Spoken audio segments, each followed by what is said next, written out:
Hi, this presentation is about the life of James Lenox Dutton. James Lenox Dutton was formerly known as James Lenox Naper. He's born in Ireland and he inherits the Dutton estates, the Sherborne estates, from his maternal uncle. His maternal uncle is Sir John Dutton. So this presentation is about his life, most of which we know about. The parts that we know about are largely from the years that he holds the Sherborne estates. And those years are 1743 to 1776. If anyone's ever heard of him, it's very likely because of his magnificent tomb. It's in the village in the Cotswolds called Sherborne in Gloucestershire. And this parish Anglican church is called St. Mary Magdalene. Here's a photograph of the church. The tower is, particularly the bottom part of the belfry, is quite old, probably 14th century. The church as you see it today was remodeled significantly in 1850. And it sits just within a few feet of a great manor house called Sherborne House that belonged to the Dutton family. And later, when they raised to the peerage, the Lord Sherborne's for about 500 years. Here's an image of the church in the snow when it was a boys' school in the 1950s. And here's a beautiful aerial photograph taken by Getty Images showing you the very large manor house, about 60,000 square feet, next to the church. And inside this beautiful church is the tomb of James Lenox Dutton. The monument is notable. And it's notable because it has a skeleton looking up at an angel, and the angel is trampling the symbolism of death, this macabre skeleton. The details of the skeleton are quite notable. The church, one art historian has said, has an exceptional collection of monuments. The most striking is surely the monument by Westmacott. You can see here Westmacott made it in 1791. Look at the incredible anatomical details of the skeleton. And it's looking up at a standing angel with her wings spread and beautiful drapery that Westmacott has created out of marble. And behind here are the images of James Lenox and his wife, Jane. The Duttons were a family of real substance, and this is evident from the artists they commissioned, amongst whom were some of the best of their generation. The monument itself is over 18 feet tall and gives a lot of detail here about who it's dedicated to, who their children were, and the wife, Jane Bond, and who her father was, and also who his first wife was. The sculptor's name is Richard Westmacott.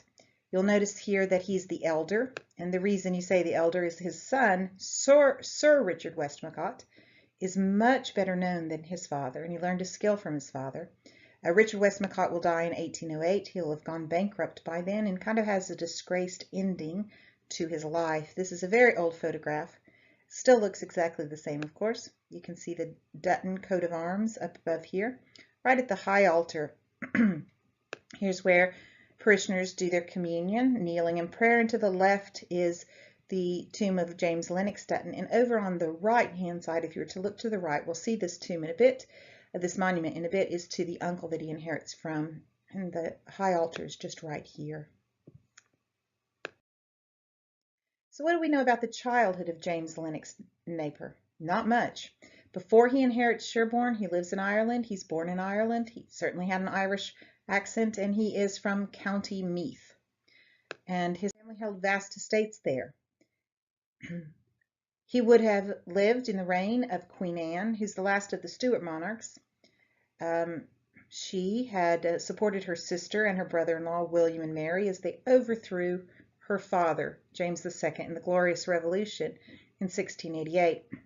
And despite her having many, many pregnancies, there's no child that lives to adulthood. And so the throne then goes to a distant cousin, the Hanoverians, and George I comes to the throne. We know that he's Anglo-Irish, so he is has a vast estate. He's very wealthy. He's a Protestant, and in this era, Westminster completely dominated Ireland. The Parliament of Westminster could pass legislation that the Irish Parliament might object to, but Westminster's rule would be the supreme rule of the land. A very famous piece of literature is written in 1729 by Jonathan Swift. Perhaps you've heard of it, perhaps you've had to read it. A Modest Proposal. A satire of the overpopulation and hunger problems in Ireland. Well, if there's too many poor Irish children, maybe we should eat the poor children. And that would solve two problems with one stone, a very sarcastic look at the problem of poverty in Ireland. Ireland suffered through a series of bank failures in 1733. Famine hit the country in 1740. And although there's many famines in Irish history, this was a particularly bad one. 400,000 people die. The famine is still going on in 1743 when he inherits in Gloucestershire. And children are even eating grass to stave off hunger. 2 years before he inherits the Dutton estates, the Battle of Culloden will take place in Scotland. And the Scottish and the Irish are both supporting the pretender to the throne.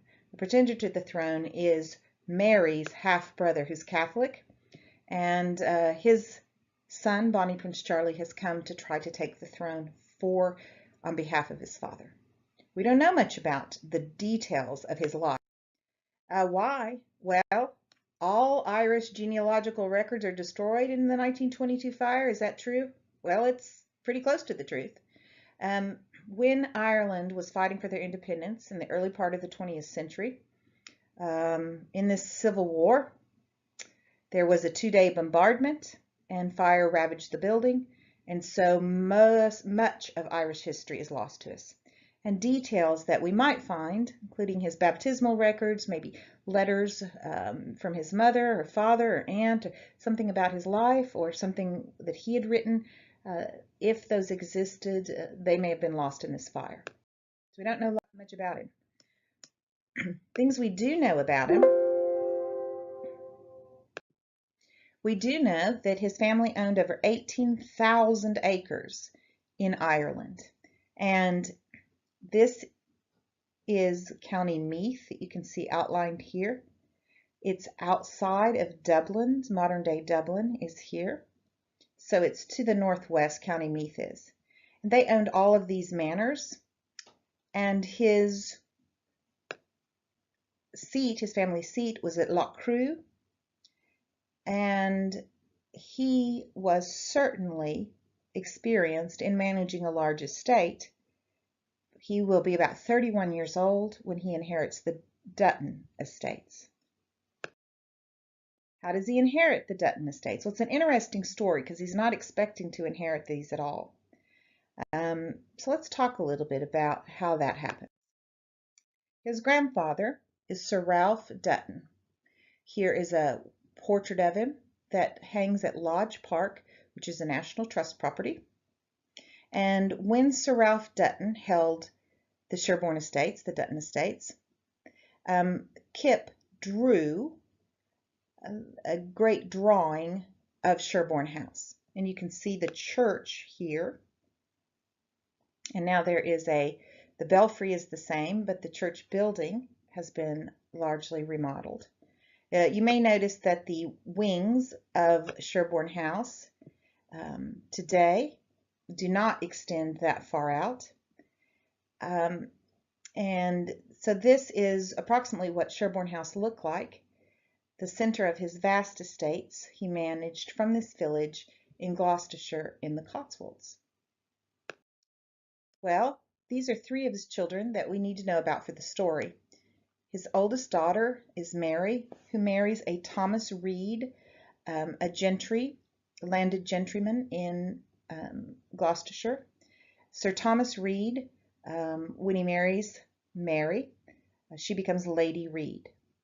His eldest son and the only surviving son is Sir John Dutton, portrait of him here. Both of these hang in Lodge Park, which is a National Trust property that is on the former Lord Sherborne estate, just a few miles, maybe 2 miles or so from Sherborne House.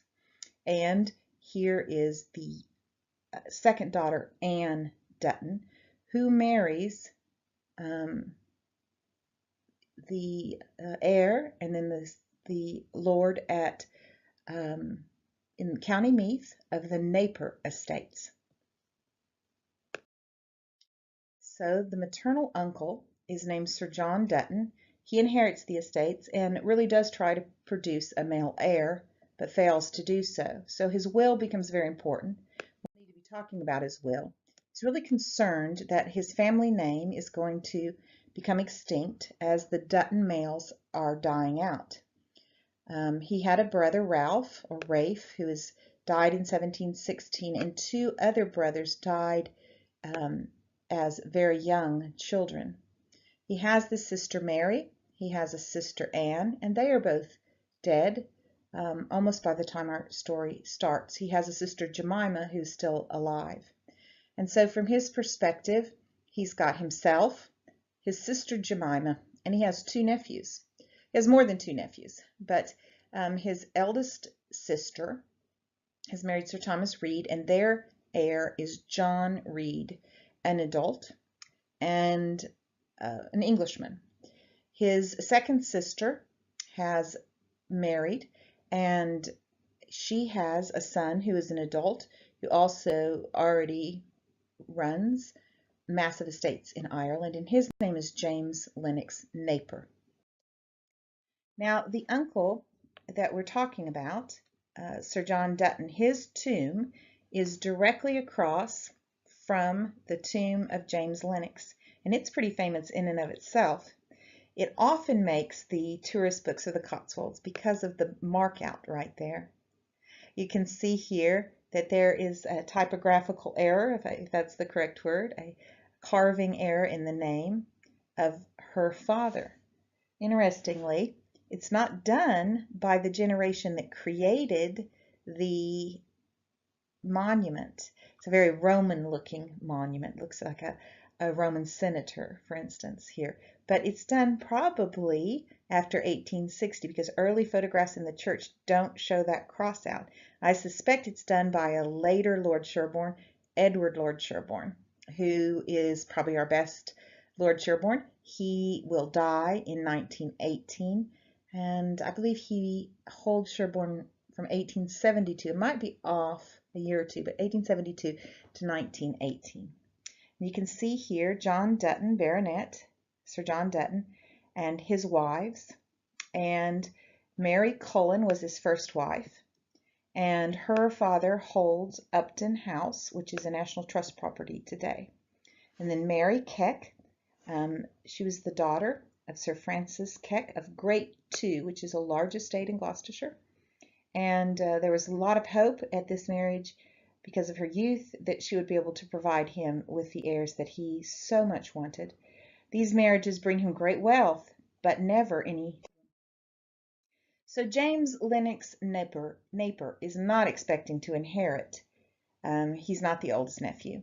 And in his uncle's will, he writes a will in 1721. And in that will, who is to inherit his estate? John Reed, his eldest nephew, or his nephew from his eldest sister. And if he dies without male heirs, then it's to go to his sister Jemima. And she's a spinster. In fact, she'll never marry. And then in 1727, he remarries Mary Beck. And he's very excited about this. And there's a lot of celebration at their wedding. They ring bells and hold a parade and escort her from Windrush all the way into Sherborne. Windrush is the next village over. And he's quite excited. He writes a new will, and he leaves his estate first to the sons he expects his wife to give him. And if she doesn't, and she only gives birth to daughters, then the eldest daughter is to inherit his estate if that daughter marries his nephew, John Reed. And then if the sons die out and the daughters die out, or if they never exist, then it's to go to John Reed. But unfortunately, his young wife and a stillborn son die in 1729 in childbirth. So from 1729, that will stands. The 1728 will stands. And because there are no sons and there are no daughters, John Reed is to inherit. But then all of a sudden, in 1742, a brand new will is written. And in that will, Sherborne and all of his estates are left to a non-existent eldest son of his body. Legitimate. They always have to be legitimate. And then it's left to a non-existent eldest daughter if she marries John Reed. That's the same as the other will. But what's new is that James Lenox Naper is to be the heir if there is no son and if there is no daughter. And that is a different nephew and not the oldest from the oldest sister's line. And then, if he dies, his son, legitimate son, is to inherit. And if that line dies out, if there are no sons, then James Lennox's brother, who is alive, William, is to inherit. And then William's sons are to inherit. And if that line dies out, then it's supposed to go to Jemima. And Jemima is the spinster sister who is too old to have children, but in case she does, and in case she marries and has sons, it's to go to her sons. So the will is kind of, what in the world is happening? I mean, why is he disinheriting? Well, first, he thinks Jemima will be very angry that something about the will. Either she's going to try to claim it should all go to her, or she's very angry that it's going to the other nephew. But he writes, if my said sister Jemima Dutton shall overtly claim any provision, any pretense whatsoever out of my real or personal estate, in every such case, every bequest and thing by me intended to be given to her shall cease and be void. So he really is trying to proactively give her a disincentive to challenge this will. She should not challenge this will, or she could be completely cut out of the will. She is given a generous financial settlement. Why in the world is the nephew John Reed disinherited? Well, folklore in the village is, in the stories that are told, is that, well, he's disinherited because on the deathbed of Sir John Dutton, he calls his nephews together and he says, tell me, boys, what are you reading? And one nephew, John Reed, is reading something silly and something that won't help his education and won't broaden his mind. And then he asks his Irish nephew, what are you reading? Oh, he's reading philosophy. And so, because he thought one was foolish and one was wise, he decided to leave his estate on his deathbed to the Irish nephew. Well, that's probably not true, because he doesn't write the will on his deathbed. But there's probably some truth to it. And something I found in the newspapers makes me think maybe this is the reason why. In 1741, right the year before Sir John Dutton writes his will,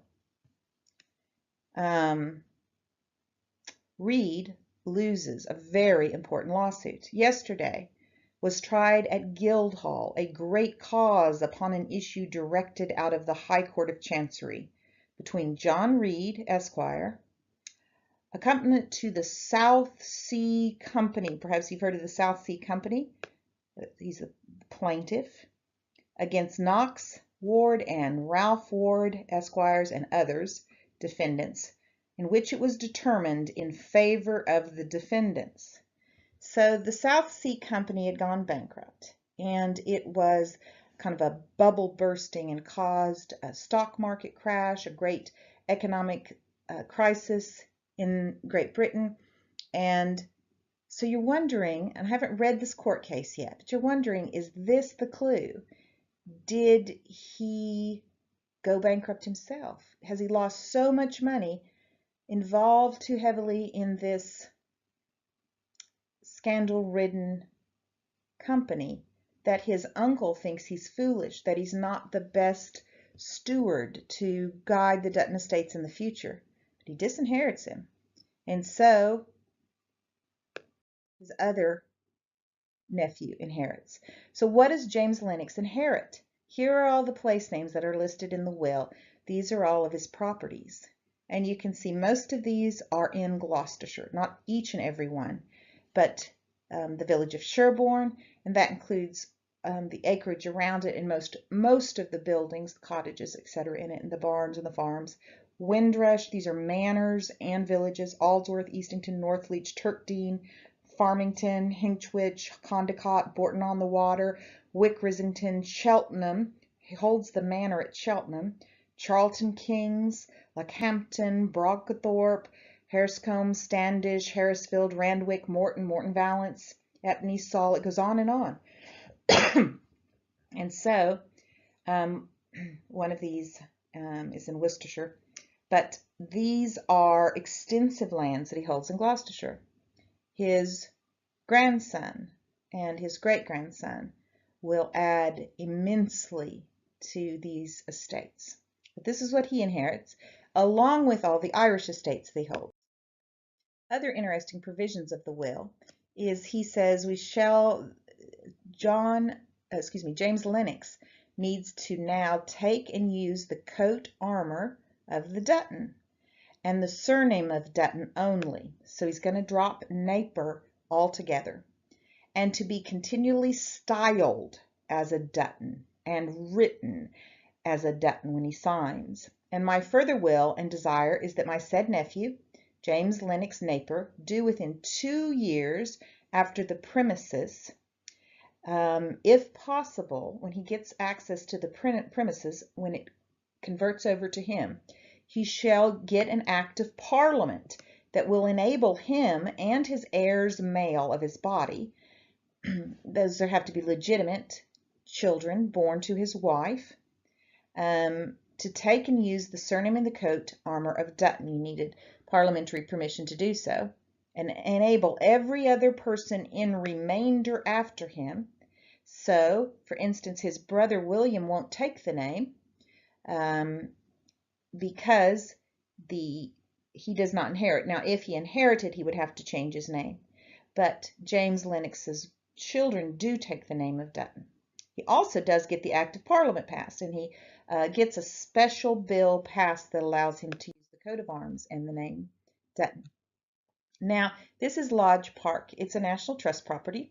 It's about 2 miles away, and it belonged to the Dutton estates, to Sir John Dutton, Sir Ralph Dutton, Crump Dutton, and now it belongs to James Lenox Dutton. Now, in the will, Sir John Dutton tells his nephew that you need to finish construction. Mostly the construction he's talking about is the landscaping. There's a beautiful, massive park, many, many acres behind Lodge Park, and it's gorgeous. And it's often overlooked because you go in the house and you tour around, you learn the history of the house. Originally, it was a greyhound coursing race in front of this grandstand. Later, it's used really as a hunting lodge and several other purposes over the years. But at this time, Sir John Dutton wants this beautiful landscaping finished, and he writes in his will that that James Lenox is to finish and perfect the plantations I have begun at my new park. Doesn't call it Lodge Park as we do today. Pursuant to a plan made by Mr. Charles Bridgman. Now that's the architect, the landscape architect. Because in a paper in my own handwriting, which I will leave outlined in this will, that's what he's supposed to work on. Well, the paper is not attached to the will. We don't know exactly what plans he was supposed to finish. But, unfortunately, James Lenox Dutton does not fulfill his uncle's wishes for Lodge Park. There's a lot of research done on this because of it being a National Trust property now. So it's unfortunately not known what variations to Bridgman's schemes were sanctioned because the paper has never been found. James Lenox does not really appear to have shared Sir John's enthusiasm for this project, for this scheme. And so Very few changes were ever made to alter what had already been achieved at Lodge Park, particularly outdoors in the landscape. So James Lenox concentrated his improvements in the area around Sherborne House and its home park, its pleasure gardens, leaving Lodge Park undisturbed until the later 19th century. And so that's probably a beneficial thing from a historical perspective. But his uncle would have been very happy about it. Now, his uncle has wishes about his own burial. And here is the uncle's tomb. It's right across from James Lenox's tomb. And he asks to be buried at midnight. I desire about midnight to be deposited by my own servants in my vault in the church in Sherborne, or Shireborne, as it was then called, aforesaid, without pomp and as privately as possible. We believe he is buried in the family vault that is right now, not sure exactly where the location of that is. There's two family vaults. The one vault that you can see outdoors in the churchyard at Sherborne's church has iron gating, fencing around it. That's the second family vault. The first one is probably could be accessed by pulling up a slab near the door of the church. So what does his family look like? James Lenox Dutton has a large family, and he marries twice. In Ireland, he married Catherine Inglesby in about 1734, so about 9 years or less before he inherited. And down below you can see fading in and out are from the parish records the births of his children being recorded. And from his first wife, he has had born John Lenox Naper, who does take the name of Dutton because he's his heir from 1743 until his unexpected death in 1771. He's not married and he has no children. And so the second wife, an Englishwoman named Jane Bond of Newland, near the Forest of Dean, she has the rest of the children, and her eldest son will be James Lenox's successor, and his name is James. And fast forwarding in our future, in 1784, James will become First Lord Sherborne. He'll be raised to the peerage. That's an important point to think about because his father, James Lenox, who we're studying, has no title. His uncle was Sir John Dutton. He had a baronetcy, and his grandfather, Sir Ralph Dutton, also had this lowest rank of titles. But that title could only be inherited by tail male, which meant it had to go through the male line. And because he gets this property through the female line, he doesn't have a title. And so in many ways, he's like a placeholder in the Dutton story. The second surviving son is William Naper, and he does not change his name to Dutton. He would have if he had inherited, but he never has to because James is going to have a slew of children. And he is raised at Sherborne, born at Sherborne, and he falls in love with the vicar of Lower Slaughter's daughter. Lower Slaughter's probably 7 miles away or so. Despite its name, it's one of the most beautiful of the Cotswolds villages. And they have children together. They inherit, William is given in his father's will most of the Irish lands. And he will die in 1791. Ralph, or Rafe, the next son, is given some of the Irish lands. And then there's Anne, who marries a Samuel Blackwell from Ampney Park, here nearby. And here in the bold are the important marriages. Mary Dutton, who marries Thomas Master of the Abbey Estates in Cirencester, a well-known local family. Frances marries a Charles Lambert.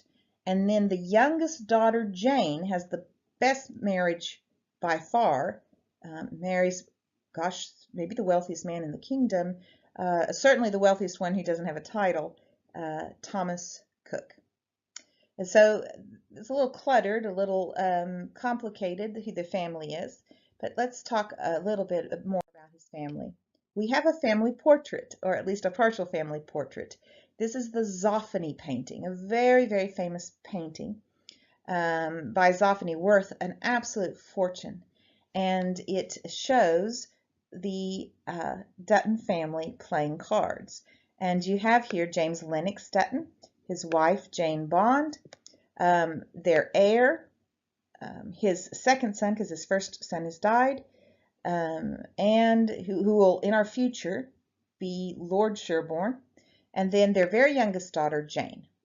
Okay, and they're sitting in their own parlor, and is it their real parlor? Is that the real paintings at Sherborne House? Is that a real fireplace? The thought is probably not. Zoffany often does Turkish rugs in his paintings, but usually the settings are more idealistic, more generic, but not specifically painting the setting that the Dutton family set in. Now, this painting is worth quite a bit of money. In 2001, it sells for £4 million. Here it has the painting is in 1771. Other people estimate that it was done in 1765. It was commissioned by James Lenox Dutton, and it was sold by Lord Sherborne, though, in the 1920s. And so they don't have possession of it, and it is something that increased in value dramatically. And so it was sold in 1922 for £8,000, sold in 2001 for £4 million. So of all the children's marriages, I'd like to tell you about three of them. Three important marriages are his daughter Mary, who marries the master, Thomas Master is his name. And then there's a double marriage between the Cookes of Holcombe Hall in Norfolk and the Duttons. And so I tried to make this genealogical chart to tell you this is James Lenox and his wife Jane Bond, okay? And their children, their heir is going to marry Wynnum Cook's daughter Elizabeth. And so she has a brother named Thomas Cook, who's going to go down in history as one of the most famous of Englishmen.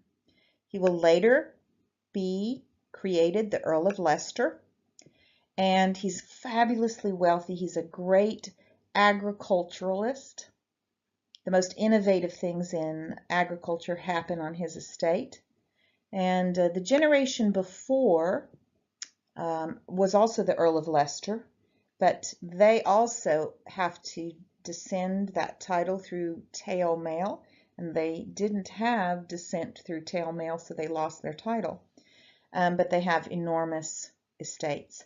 And so Wynnum Cook and his wife have this son named Thomas Cook, and Thomas Cook is going to marry in a love match, meeting her through his sister's sister-in-law, right? His sister Elizabeth's sister-in-law is Jane. That's how they meet, and they fall in love and get married. And so now we have a double marriage. What I mean by double marriage, but more importantly, their children will not only be cousins, but will be double cousins, meaning the children of these two marriages, all of the children have the same four grandparents. And so usually you only have the same four grandparents with your own siblings, your own full siblings. But for instance, just fast forwarding a little bit in history, Elizabeth Cook and James Dutton, who will be First Lord Sherborne, their oldest son is Second Lord Sherborne. Then they have a daughter who becomes the Countess of Suffolk, Countess of Suffolk and Berkshire. She's marries a Howard. And then they have a daughter who has a fabulous marriage with a Russian prince. Her name is Princess Mary Barantinsky. and she's going to die in childbirth but leave a child behind. And that child will be double cousins with the 3 daughters of Jane Dutton.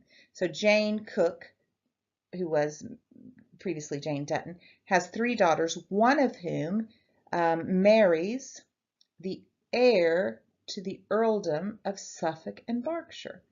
And her name is Jane, Viscountess Andover, and she marries the eldest son of the Earl of Suffolk and Berkshire.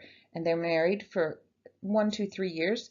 Then he is killed in a really tragic hunting accident in a field where it's only he, his gun, and his dog. Nobody's sure what's happened there. And after she is widowed, her double cousin will marry the second son, and so she'll be Lady Andover for a little bit and then become the Countess of Suffolk and have a lot of children. Anyway, Viscountess Andover's second marriage produces her child Jane Digby, who marries Lord Ellenborough. And she is really infamous, and I'll talk a little bit about her later. So Mary Dutton was the first one to get married. She marries in 1769, and she moves into this house, Abbey House. This is a kip drawing of this estate in 1712, and it's right on back of the Abbey. So here's the Abbey, which is really the parish church, but people informally call it the Abbey even today. It was a medieval abbey. Today it's the parish church at Cirencester of the Anglican Church.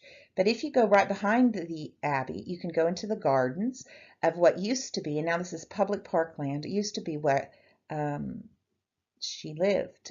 Mary married Thomas Master.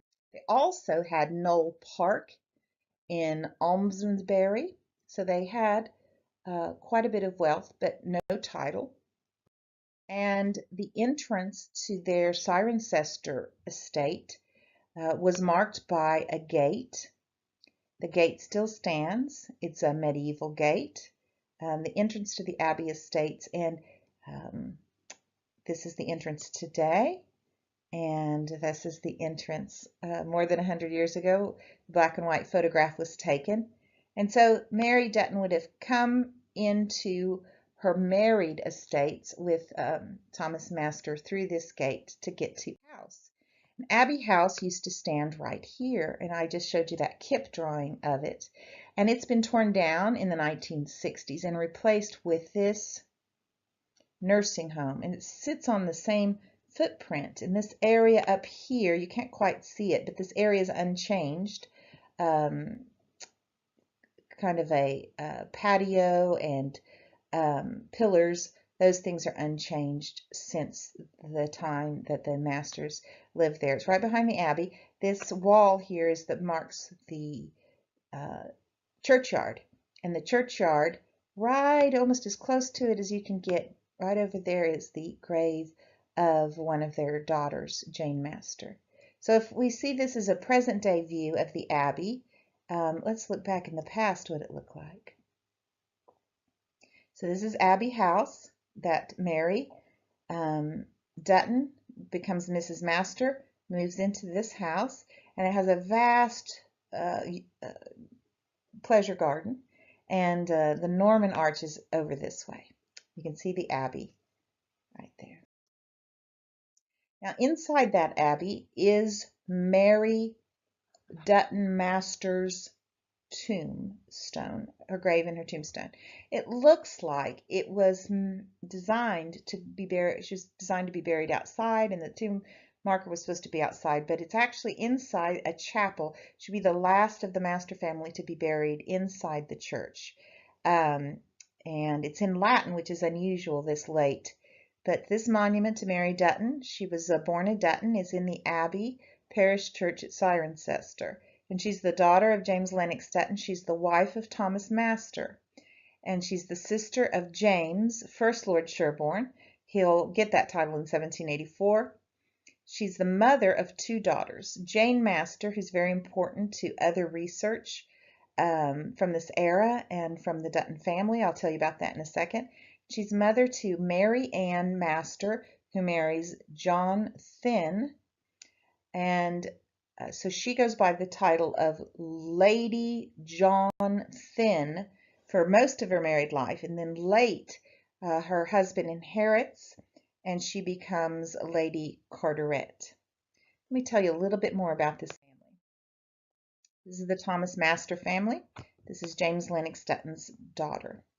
And Thomas Master holds a lot of land. Noel is held in tail mail. The Abbey estates are not held in tail mail. So they only have 2 daughters. And so Noel goes to his cousin, and that's the Chester Master family. And he holds Thomas, I think his name is Thomas Chester Master, and he holds Noel, but he doesn't inherit right away the Abbey estates because there can go to female. And so Jane inherits those and holds those. She inherits in 1823. She dies pretty late, 1860 something. And then her sister is still alive, and her sister is Mary Ann Thynne, Lady Carteret. And her grave is rather hard to find. Had to do a lot of clearing of the vines to find her grave. And she's really important in all the research I've been doing. She keeps coming up. For instance, if you've heard my presentations on the Barantinsky princesses, which often the presentations are called the Sherborne princesses, that is about her cousins, that her cousin marries a Russian prince. And this is this really exciting marriage, and she travels to, well, she's trying to travel to Russia, and she's in Germany. Napoleon invades Berlin. They're fleeing from the Russian army, the French army, and she gives birth to a child on the run and dies in childbirth. But the baby survives, and the baby comes back as a daughter and is raised at Sherborne. Jane Master is very much involved in that cousin's life. The baby goes insane as a young adult, probably developing schizophrenia. Jane Master is her advocate, tries to make life better for her, keeps custody of her for several years, and so she's very much involved in that. And the Bassetts, if you've heard other presentations about the Bassett love letters, the Bassetts are often visiting Princess Barantinsky. They know Jane Master. So she's showing up in lots of different places, lots of different research. And then the second daughter is Mary Ann. We have a portrait of her, a miniature is done of her. And her husband is Lord John Thynne, and he is head of the royal household. So he is daily with the royal family, and his wife, Mary Ann Thynne, and this would be a niece of First Lord Sherborne, is lady-in-waiting to the Prince Regent's heir. So the Prince Regent is the Prince of Wales, who takes over the government when his father goes into indefinite insanity in 1811, and he holds the government in his hands until 1820 when his father dies, and then he officially becomes king.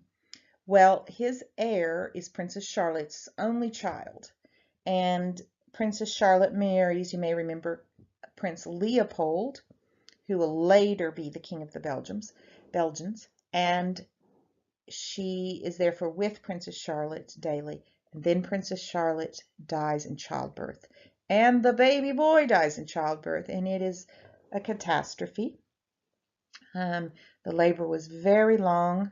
The doctor made many mistakes, never reached out for help, never really made an effort to clearly save one or the other of them. And this causes a series of events because they need an heir. So George III's sons, who are many of them quite old by now, need to get married real quick and produce an heir. So the next male is William, the future William IV. He marries, but they never have a pregnancy. The next son, the fourth son, is the Duke of Kent, and he marries a German princess, and They do have a child. Right before she's born, they move to England. Her name's Victoria. And so Victoria's conception and all of that is very much sparred by the fact that Princess Charlotte dies in childbirth. Well, Mary Ann Lady Carteret, well, she's not Lady Carteret yet, excuse me. Her name is Lady John Thynne at the time. She is there at the death of Princess Charlotte. And there's very few people there. They're in a very remote location, and so she would have been instrumental in comforting the princess during that tragedy. In 1774, the heir to the Sherborne estates, right here, the future first Lord Sherborne, depicted here, he will marry Elizabeth Cook in 1774. And that is the Holcomb family, daughter of Winman Cook, and they are fabulously wealthy. This is a portrait of him. He doesn't die in 1820, apologize. He inherits in 1820.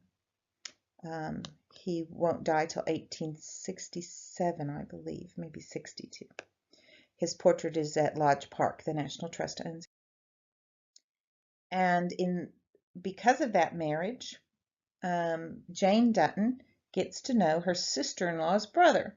And this is a love match, and Thomas Cook, who will inherit Winman Cook's estate, marries Jane Dutton. And £10,000 are given to her husband for the marriage settlement. Now here is a portrait, a much later portrait of her husband. It's at Hinton, Ampner. I'll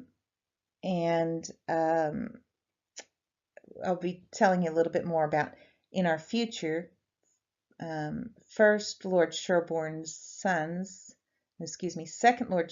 sons will be given massive estates in Hampshire.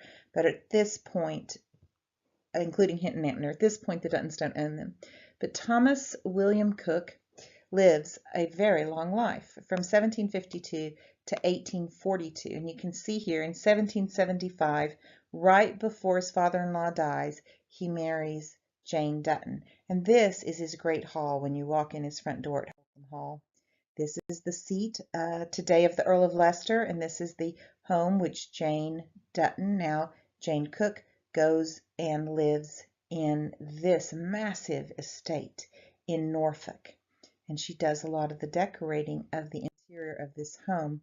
This is the this is the study, and the interiors have not changed much since the very late 19th century.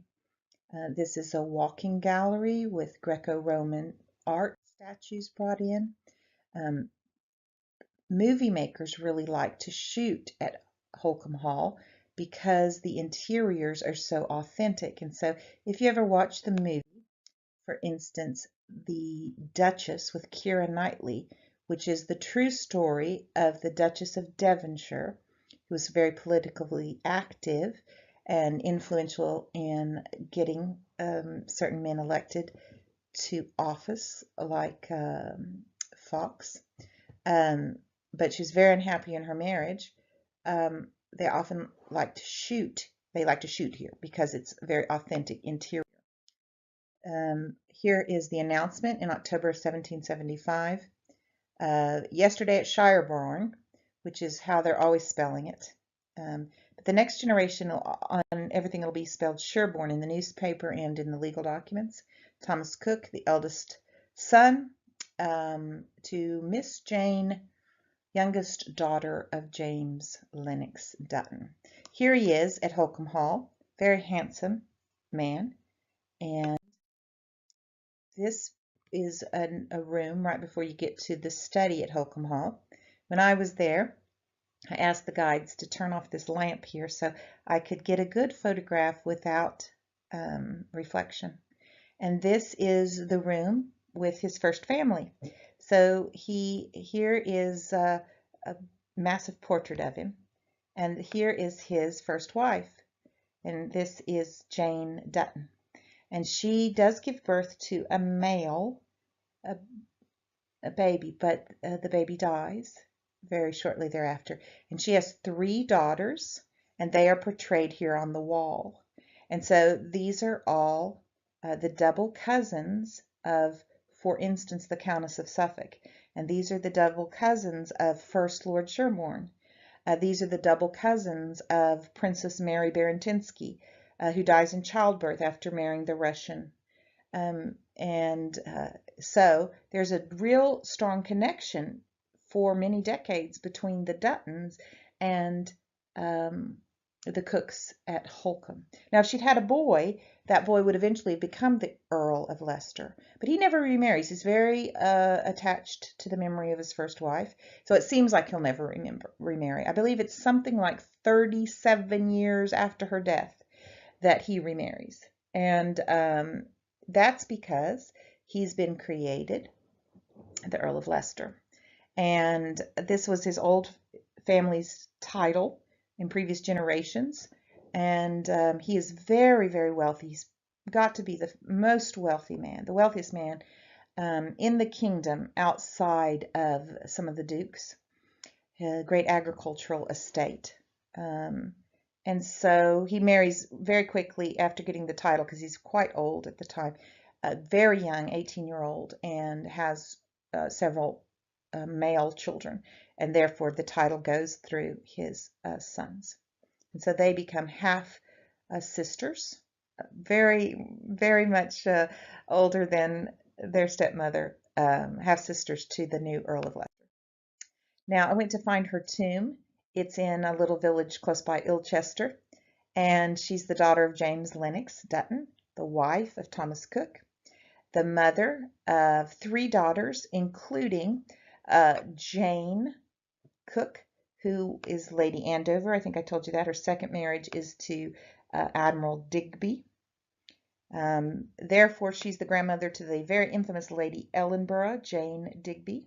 She's the sister to First Lord Sherborne, and her children, as I've just said, are double cousins.